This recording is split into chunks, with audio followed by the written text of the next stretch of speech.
Pas tragjedisë që ndodhi javën e kaluar në Itali, ku një familje me 4 antar u shoha pas helmimit nga monoksidi i karbonit, i shkaktuar nga një kaldaj gazi e instaluar së fundmi në banesë, shqiptarët kanë arritur të mbledhin rreth 75.000 euro për të mbuluar transportimin e trupave të 4 familjarëve dhe organizimin e funeralit në Shqipëri.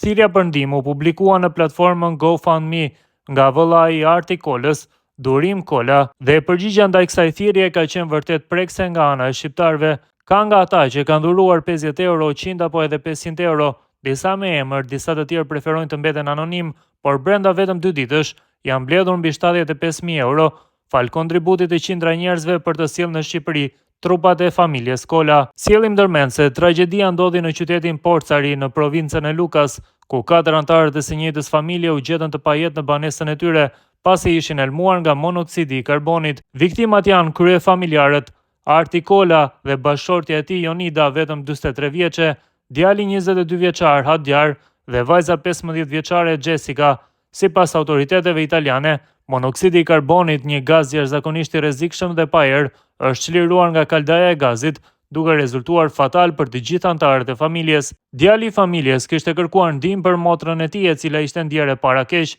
Megjithatë, për shkak se familja ishte shpërngulur së fundmi dhe ndoshta edhe nga që ishte nën efektin e monoksidit, adresa që ai u kishte dhënë ekipit të emergjencave kishte pasur një gabim, duke vonuar ndërhyrjen e ambulancës. Banesa u gjet vetëm pas rreth 1 ore e gjysmë nga karabinierët,